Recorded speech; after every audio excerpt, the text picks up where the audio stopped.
ರಾಹುಲ್ ಗಾಂಧಿ ಇಡೀ ತಮ್ಮ ರಾಜಕೀಯ ತಂತ್ರಗಾರಿಕೆಯನ್ನು ಬದಲಿಸ್ಕೋಬೇಕು. ಮುಖ್ಯವಾಗಿ ಮೋದಿಯವರ ಕುರಿತಂತೆ ಆ ವ್ಯಕ್ತಿಗತವಾದ ದ್ವೇಷ, ತಿರಸ್ಕಾರ, ತಾತ್ಸಾರದ ಭಾವನೆ ಅದನ್ನು ಬಿಟ್ಬಿಡ್ಬೇಕು.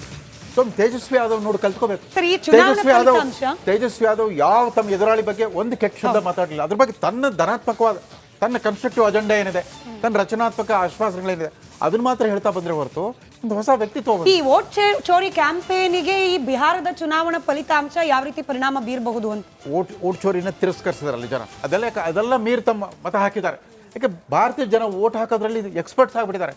ಪಕ್ಷಗಳ ನಾಯಕರುಗಳಿಂದ ನಮ್ಮ ಮತದಾರ ಹೆಚ್ಚು ರಾಜಕೀಯ ವಿವೇಕವನ್ನು ಪ್ರದರ್ಶಿಸಿದ್ದಾರೆ. ನೋಡಿ, ಇಲ್ಲಿ ಮಹದೇವಪುರ ಅಂದ ತಕ್ಷಣ ಪಾಪ ಕಾಂಗ್ರೆಸ್ ಕಾರ್ಯಕರ್ತ ಅವರೇ ಬಂದ್ಬಿಟ್ರು, ನಿನ್ನ ಮನೇಲಿ ಹೆಂಗೆ 60 ಓಟ್ ಇದ್ವು ಅಂದ್ರೆ ನೋಡ್ರಿ ನಂದು ವಠಾರ ಅದು, ಅಲ್ಲೆಲ್ಲ ಜಿಗ್ ವರ್ಕರ್ಸು, ಹೋಟೆಲ್ ವರ್ಕರ್ಸ್ ಅಲ್ಲಿ ಇರ್ತಾರೆ, ಯಾವಾಗಲೂ ಒಂದು 40 ಜನ, ಅವ್ರಿಗೆಲ್ಲ ಒಂದೇ ಡೋರ್ ನಂಬರ್ ಇದೆ. ಕಾರ್ಪೊರೇಷನ್ ಅವ್ರು ಬೇರೆ ಬೇರೆ ನಂಬರ್ ಕೊಟ್ಟಿಲ್ಲ. ಅದರಿಂದ ತಾನೇ ಬಂದು ಹೇಳ್ಕೊಂಬಿಟ್ಟ, ನನ್ನ ಮನೇಲಿ ನಾನು ಒಬ್ಬನೇ ಕಾಂಗ್ರೆಸ್ ಕಾರ್ಯಕರ್ತ, ಎಲ್ಲರನ್ನೂ ಎದುರಾಕೊಂಡ್ಬಿಟ್ಟಿದ್ದೀನಿ ಅಂತ ಸುಮ್ಮನೆ ಆಗ್ಬಿಟ್ರು. ಅಲ್ಲಿಂದ ವೋಟ್ ಚೋರಿ ಇತ್ತಲ್ಲ, ಇನ್ವೆಸ್ಟಿಗೇಷನ್ ಶುರು ಆಯ್ತು. ಕೊನೆಗೆ ಆ ಕಾಲ್ ಸೆಂಟರ್ ಆಪರೇಟ್ ಮಾಡಿದವರು ಯಾರು ಅಂತ ಅವ್ರ ಹೆಸರು ಗೊತ್ತಾದ ಕೂಡಲೇ ದಯವಿಟ್ಟೆ ರೋಡ್ ಬ್ಲಾಕ್. ಅದನ್ನ ಮಾಡಿದವರು ಯಾರು? ಅಕ್ರಮ್, ಅಶ್ರಾಫ್, ನದೀಮ್, ಮುಸ್ತಾಕ್. ದುರ್ಬಳಕೆ ಆಗಿದೆಯಲ್ಲ, ಅದ್ರ ಬಗ್ಗೆ ಮಾತಾಡೋದಿಲ್ವಲ್ಲ? ಅದ್ರ ಬಗ್ಗೆ ಹೇಳಿ ನೋಡೋಣ. ಬಹಳ ಸ್ಪಷ್ಟವಾಗಿ ವಿತ್ ರೆಕಾರ್ಡ್ ಕೊಡ್ತಾ ಇದೀವಿ, ಯಾವ್ಯಾವ ವೋಟು, ಯಾವ್ಯಾವ ಬೂತ್ ಅಲ್ಲಿ ಸಮಸ್ಯೆ ಆಗಿದೆ ಅನ್ನೋದನ್ನ ಬಹಳ ಸ್ಪಷ್ಟವಾಗಿ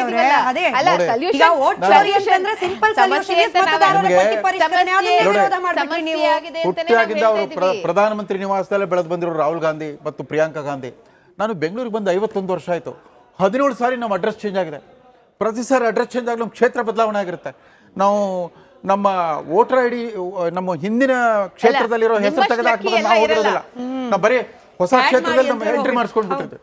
ಅದು ಮತದಾರರ ಜವಾಬ್ದಾರಿ ಕೂಡ. ಅದ್ರ ಬಗ್ಗೆ ಇನ್ನೂ ಸ್ವಲ್ಪ ಜಾಗೃತಿ ಮೂಡಬೇಕಾಗಿದೆ. ಅದು ಚುನಾವಣಾ ಆಯುಕ್ತರ ಜವಾಬ್ದಾರಿ ಅಂತ ಹೇಳಕ್ಕಾಗಲ್ಲ. ಪಾಪ ರಾಜಣ್ಣ ಸರ್ಕಾರದ ನೌಕರರ ಪರಿಷ್ಕರಣೆ ಮಾಡೋದು, ವೋಟರ್ಸ್ ಅಲ್ಲಿ ಸಮಸ್ಯೆ ಆಗಿದೆ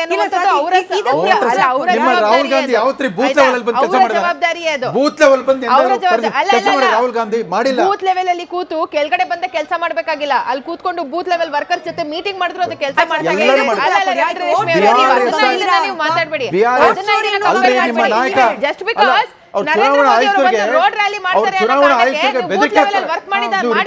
ಬೆದರಿಕೆ ಜವಾಹರ್ಲಾಲ್ ನೆಹರು ಮರಿಮೊಮ್ಮಗ ಜವಾಹರ್ಲಾಲ್ ನೆಹರು ಮರಿಮೊಮ್ಮಗ ಚೀಫ್ ಎಲೆಕ್ಷನ್ ಕಮಿಷನರ್ಗೆ ನೀವು ರಿಟೈರ್ ಆದ್ಮೇಲೆ ಬಿಡಲ್ಲ ಅಂತ ಬೆದರಿಕೆ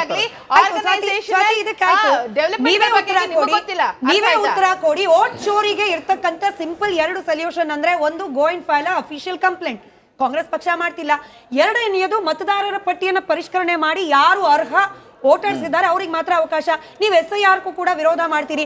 ಕೇವಲ ಹಾಗಾದ್ರೆ ಪ್ರಚಾರಕ್ಕೆ ಬೇಕಾದ ಕ್ಯಾಂಪೇನ್ ಮಾತ್ರ ಆಗ್ಬಿಡುತ್ತಾ ವೋಟ್ ಚೋರಿ ಅನ್ನೋದು? ಸೊಲ್ಯೂಷನ್ ಬೇಕಲ್ಲ. ಅಲ್ಲ, ಒಂದು ನಿಮಿಷ.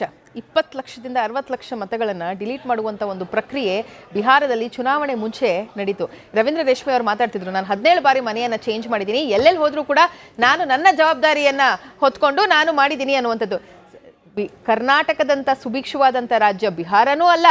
ನಿಮಗಿರುವಂತಹ ಸರ್ಕಾರಿ ಸವಲತ್ತುಗಳಾಗ್ಲಿ, ನಿಮಗಿರುವಂತಹ ಒಂದು ಅವಕಾಶಗಳಾಗ್ಲಿ ಬಿಹಾರದ ಜನತೆಗೂ ಕೂಡ ಇಲ್ಲ. ಬದುಕಿಗೋಸ್ಕರ ಬೇರೆ ಬೇರೆ ಊರುಗಳಿಗೆ, ಬೇರೆ ಬೇರೆ ರಾಜ್ಯಗಳಿಗೆ, ಬೇರೆ ಬೇರೆ ಜಿಲ್ಲೆಗಳಿಗೆ, ಬೇರೆ ಬೇರೆ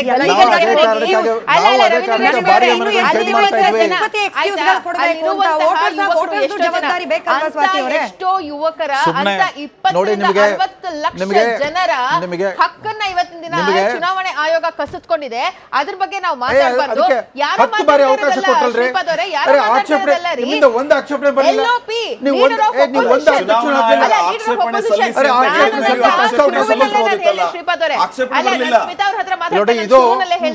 ಆಧಾರ ಸ್ತಂಭ, ನಮ್ಮ ದೇಶದ ಆಧಾರ ಸ್ತಂಭ ಸಂವಿಧಾನದಲ್ಲಿ ಪಾರ್ಲಿಮೆಂಟ್ ಅಂದ್ರೆ ಮೋರ್ ದನ್ 40% ಇರುವಂತ ಎಂಪಿಗಳು ಇವತ್ತಿನ ದಿನ ಆರೋಪ ಮಾಡ್ತಾ ಇದ್ದಾರೆ ಚುನಾವಣಾ ಆಯೋಗದ ಮೇಲೆ. ಆಧಾರ ಚುನಾವಣೆ, ಇವರೆಲ್ಲರೂ ಆಯ್ಕೆಯಾಗಿ ಬರೋದು ಹೇಗೆ? ಚುನಾವಣೆಯಿಂದಲೇ ಅವರೆಲ್ಲರೂ ಸಮಸ್ಯೆ ಇದೆ, ಆರೋಪ ಇದೆ ಅಂತ ನಾವು ಮಾತಾಡ್ತೀವಿ ಅಂತಂದ್ರೆ ಇದನ್ನ ನೀವು ಅಫಿಡವಿಟ್ ಕೊಡ್ರಿ, ಬೇಕಿದ್ರೆ ಕೋರ್ಟಿಗೆ ಹೋಗ್ಕೊಡ್ರಿ. What does it mean? ಹೋಗಿ ಕೋರ್ಟಿಗೆ ಹೋಗ್ಕೊಡ್ರಿ.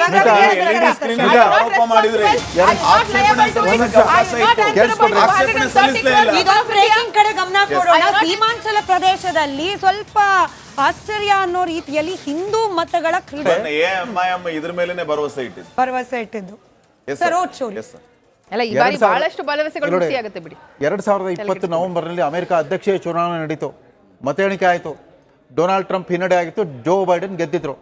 ಅಧಿಕೃತ ಘೋಷಣೆ ಜನವರಿ 6ನೇ ತಾರೀಕು 2021 ಆಯಿತು. ಅವತ್ತು ಏನು ಮಾಡಿದ್ರು ಡೊನಾಲ್ಡ್ ಟ್ರಂಪು? ಈ ಮತ ಎಣಿಕೆ ಸರಿಯಾಗಿ ನಡೆದಿಲ್ಲ, ದೋಷಪೂರಿತವಾಗಿದೆ ಅಂದ್ಬಿಟ್ಟು ಸಾವಿರಾರು ಜನ ತಮ್ಮ ಮಗಾ ಪಾರ್ಟಿ ರಿಪಬ್ಲಿಕನ್ ಪಾರ್ಟಿ ಬೆಂಬಲಿಗರನ್ನ ಅಮೆರಿಕದ ಸಂಸತ್ ಭವನ ಮೇಲೆ ನುಗ್ಗಿಸ್ಬಿಟ್ಟು ದಾಂಧಲೆ ಮಾಡಿದ್ರು, ದಾಂಧಲೆ ಮಾಡಿಬಿಟ್ಟು ಇವತ್ತು ಕೂಡ ಆ 240 ವರ್ಷಗಳ ಇತಿಹಾಸ ಅಮೆರಿಕದ ಪ್ರಜಾಪ್ರಭುತ್ವ ಶಿಥಿಲವಾಗಿ ಹೋಗ್ಬಿಡ್ತು. ರಾಹುಲ್ ಗಾಂಧಿ ಮಾಡ್ತಿರೋದು ಡೊನಾಲ್ಡ್ ಟ್ರಂಪ್ ಪಾಲಿಟಿಕ್ಸ್. ಮತದಾರರ ಮೇಲೆ ವಿಶ್ವಾಸ ಹೋಗಿದೆ, ಮತದಾನ ವ್ಯವಸ್ಥೆ ಮೇಲೆ ವಿಶ್ವಾಸ ಹೋಗ್ಬಿಟ್ಟಿದೆ, ನ್ಯಾಯಾಂಗದ ಮೇಲೆ ವಿಶ್ವಾಸ ಹೋಗಿದೆ. ನನಗೆ ನಾವೆಲ್ಲ ನನಗೆ ನೋಡ್ರಿ ಜವಾಹರ್ಲಾಲ್ ನೋಡಿ ನಾನು ಮಾತಾಡ್ಬಿಡಿ, ನಾನು ನಿಮ್ಗೆ ಡಿಸ್ಟರ್ಬ್ ಮಾಡಲಿಲ್ಲ, ನಾನು ನಿಮ್ಗೆ ಇಂಟರಪ್ಟ್ ಮಾಡಲಿಲ್ಲ, ನಾನು ನಿಮ್ಗೆ ಇಂಟರಪ್ಟ್ ಮಾಡಲಿಲ್ಲ, ಪೂರ್ತಿ ಕೇಳಿಸ್ಕೊಳ್ಳಿ. ನೀವು ಇಂಟರಪ್ಟ್ ಮಾಡಲಿಲ್ಲ, ನೀವು ಇಂಟರಪ್ಟ್ ಮಾಡಲಿಲ್ಲ, ಡೋಂಟ್ ಇಂಟರಪ್ಟ್ ಮೀ, ಅವರಿಬ್ರಿಗೂ ಇರುವಂತ ಡೋಂಟ್ ಇಂಟರಪ್ಟ್ ಮೀ. ನೋಡ್ರಿ ದೇಶಗಳ ಮಧ್ಯೆ ನಡೆಯುವಂತ ಯುದ್ಧಗಳ ಬಗ್ಗೆ ಮಾತಾಡಿ. ಅಲ್ಲ ಅಲ್ಲ, ನೀವು ನನ್ನ ನಾಯಕನ ಬಗ್ಗೆ ಇಲ್ಲ, ಬರೀ ಇಂಟರಪ್ಟ್ ಮಾಡ್ತಾರೆ, ನೀವು ಡಿಸ್ಟರ್ಬ್ ಮಾಡ್ತಾರೆ. ಅದಕ್ಕೆ ಈ ಧೋರಣೆ ಬಿಡಿ. ಒಂದು ನಿಮಿಷ ನೋಡಿ,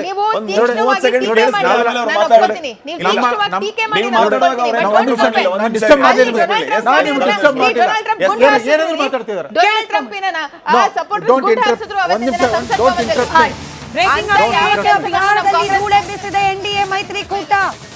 ಇನ್ನು ಕೂಡ ಸ್ವಾತಿ ಅವ್ರ ಪ್ರಕಾರ 1 ಅವರ್ ಕಾಯ್ಬೇಕು. ಬಟ್ ಸ್ಟಿಲ್ 10 ಗಂಟೆಯಲ್ಲೂ ಕೂಡ ಭಾರಿ ವ್ಯತ್ಯಾಸ ಏನ್ ಕಂಡು ಬರ್ತಾ ಇಲ್ಲ. 162 ಎನ್ಡಿಎ ಮೈತ್ರಿಕೂಟ 162 ಕ್ಷೇತ್ರಗಳಲ್ಲಿ ಮುನ್ನಡೆಯನ್ನ ಕಾಯ್ದುಕೊಂಡಿದೆ ಅಂತ ಹೇಳಿ. ಈಗ SIR ಬಗ್ಗೆ ಸರ್, ಈಗ ವಿರೋಧ ಪಕ್ಷಗಳು 10 ಗಂಟೆ ಹೊರಟ್ಬಿಟ್ಟು ಬರ್ತೀನಿ, ಬಹುಶಃ ಮತ್ತಷ್ಟು ರಾಜ್ಯಗಳಲ್ಲಿ ಇದನ್ನ ಅಪೋಸ್ ಮಾಡಬಹುದಾ ಅಂತ ಹೇಳಿ. NDAಗೆ ಪರವಾಗಿ ವರ್ಕ್ ಆಗ್ಬಿಡ್ತು ಈ ಮತದಾರರ ಪಟ್ಟಿಯ ಪರಿಷ್ಕರಣೆ ಅನ್ನೋ ರೀತಿಯ ಒಂದು ನರೇಟಿವ್ ಸೆಟ್ ಆಗ್ಬಿಡುತ್ತಾ ಅಂತ. ಈಗ ಆಲ್ರೆಡಿ ವೆಸ್ಟ್ ಬೆಂಗಾಲಲ್ಲಿ ಅಪೋಸ್ ಬಹಳ ದೊಡ್ಡ ಪ್ರಮಾಣದಲ್ಲಿ ಕೇಳುತ್ತೆ. ಕಾಲದಲ್ಲಿ ನೆಹರು ಯುಗದಲ್ಲಿ ನಾವೆಲ್ಲ ಕಂಡುಬಿಟ್ಟಿದ್ದು. ನನಗೆ Jawaharlal Nehru is all time icon, political icon. Jawaharlal Nehru, Manmohan Singh, Vajpayee ಮತ್ತು ನರೇಂದ್ರ ಮೋದಿ ಇವರೆಲ್ಲ they are game changers and disruptors. Jawaharlal Nehru ಅವರ ಮರಿಮೊಮ್ಮಗ ಈ ರೀತಿ ಸಂವಿಧಾನಾತ್ಮಕ ತನಗೆ ಸೋಲಾಗ್ತದೆ ಅಂತಂದಾಗ ಕ್ರೀಡಾ ಮನೋಭಾವವನ್ನು ಸ್ವೀಕರಿಸೋದ್ರ ಬದಲು ಸಂಶಯ ಬಿತ್ತು ಅಂತ ಒಂದು ದುಸ್ಸಾಹಸಕ್ಕೆ ಹಾಕಿದಾರಲ್ಲ, ವಿಷಾದ. ನೋಡಿ ಜವಾಹರ್ಲಾಲ್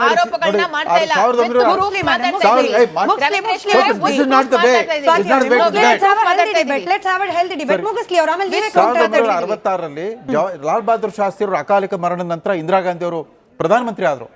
1967ರಲ್ಲಿ ಒಂದೇ ವರ್ಷದಲ್ಲೇ ಕಾಂಗ್ರೆಸ್ಗೆ ದೊಡ್ಡ ಮಟ್ಟದ ಹಿನ್ನಡೆ ಆಯಿತು. ಉತ್ತರ ಪ್ರದೇಶದಂಥ ರಾಜ್ಯದಲ್ಲೆಲ್ಲ ಸಂಯುಕ್ತ ಸಂಘ ಸರ್ಕಾರ ಬಂದ್ಬಿಡ್ತು. ಇಂದಿರಾ ಗಾಂಧಿ ಅವರೇನು ಅದನ್ನ ಚುನಾವಣೆ ವ್ಯವಸ್ಥೆ ಸರಿ ಇಲ್ಲ ಅಂತ ಹೇಳಿಲ್ಲ, ಅದನ್ನೊಂದು ಸವಾಲಾಗಿ ತಗೊಂಡ್ರು. 1971ರಲ್ಲಿ ಗರೀಬಿ ಹಟಾವೋ ಅನ್ನೋ ಘೋಷಣೆ ಇಟ್ಕೊಂಡ್ಬಿಟ್ಟು ಪ್ರಚಂಡ ಗೆಲುವನ್ನು ಸಾಧಿಸಿದ್ರು. ಯಾರು ಆಮೇಲೆ ತುರ್ತು ಪರಿಸ್ಥಿತಿ ನಂತರ ಹೀನಾಯವಾದ ಸೋಲಾಯಿತು, ಅವರು ಸೋತರು, ಸಂಜಯ್ ಗಾಂಧಿ ಸೋತು ಹೋಗ್ಬಿಟ್ರು. ಉತ್ತರ ಭಾರತದ